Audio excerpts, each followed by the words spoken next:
Does your closet feel like a chaotic mess every time you open it? You're standing there staring at rows of clothes and yet you have nothing to wear. I have been there, and today I'm going to show you how to turn that overwhelming closet into one you'll love all in 2025.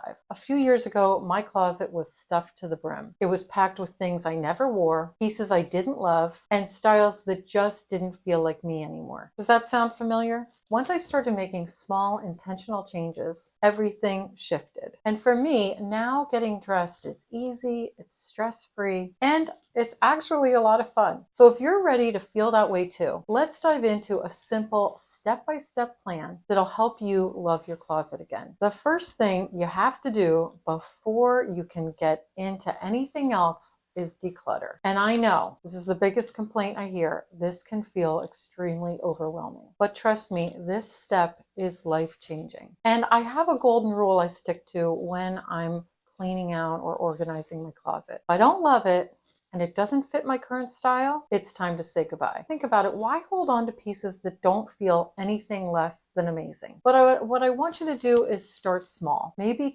tackle your tops or your shoes first. And don't overthink it. If you haven't worn it in over a year, it's probably time to let it go. One trick I love is I put a donation box right in my closet so it's easy to toss things as I go. Next, it's really important to get crystal clear about your personal style, because this is where the magic is really going to happen. And ask yourself a few important questions. What do I feel best in? Is there a color that I love? Is there a fabric or silhouette that I love to wear? What do I always gravitate towards? And if you're not sure, create a mood board. Hop onto Pinterest or even flip through magazines and start collecting images that speak to you. The biggest thing you're going to notice is that patterns will start to emerge, and that will guide you. You'll use that Pinterest board or mood board as a reference when you start to rebuild your wardrobe. For me, I love classic, timeless pieces. They add polish, but they're comfortable, and I can wear them for years to come. But your style might be completely different, and that's the beauty of this whole exercise. The third thing I want you to do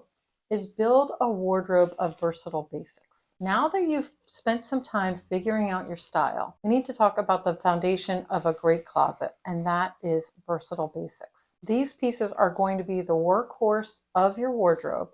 You're going to grab them again and again, and they can be mixed and matched with so many other pieces in your wardrobe that you'll start to feel like you're developing a uniform almost. You can just mix and match and wear these pieces on repeat. And when you're wondering, well, what do you mean by staples? I like to think of staples as a great fitting pair of black pants, a white button-down shirt, a little black dress, and even a pair of really good fitting jeans. And think about investing in pieces that can go from casual to dressy with just changing shoes or accessories. You want to choose items that are functional, fashionable, and feel like you. That way, every piece works hard for you and makes the most of your wardrobe. Next, we're going to organize for clarity. Now that you've decluttered and nailed down your basics, let's organize your closet in a way that makes getting dressed a breeze. Start by grouping like items together. All your shirts, all your dresses, all your pants.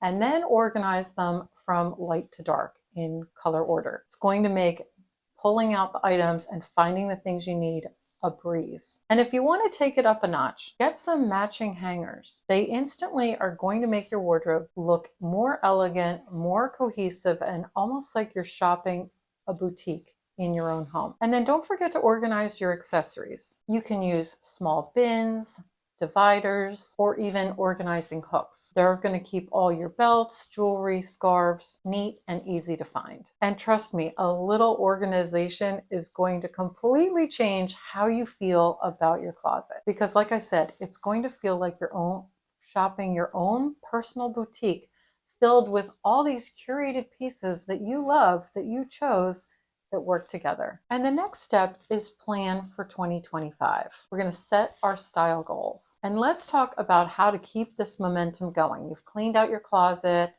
you've organized it by style, it's all curated now. The key now is to shop with intention.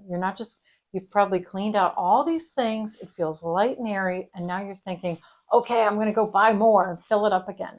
But instead, I want you to keep a running list in your wardrobe that when you're missing something and you think, oh, I really wish I had a button-down shirt that was this length, or I really need a sweater in this color, you're going to go and write that down. Just like when you're going to the grocery store and you're buying a list of things you need, you're going to do the same thing when you're going clothing shopping. And what you want to ask yourself when you're buying those new items is, does it fit my style? Does it fit my current lifestyle? And will it work with at least 3 pieces I already own? And by doing this simple exercise, you're actually building a wardrobe that feels cohesive, keep you aligned with who you are today, not who you were 5 years ago. And I know organizing your closet can feel like a really big task, but trust me, it is so worth it. When you open your closet and you see all these pieces you love and pieces that fit your body today and make you feel confident, it changes everything. Start small, follow these steps, and I promise you'll get there. What's your biggest closet struggle this year? I'd love to know. You know I love hearing from you. Let me know in the comments, and I'll see you in the next video.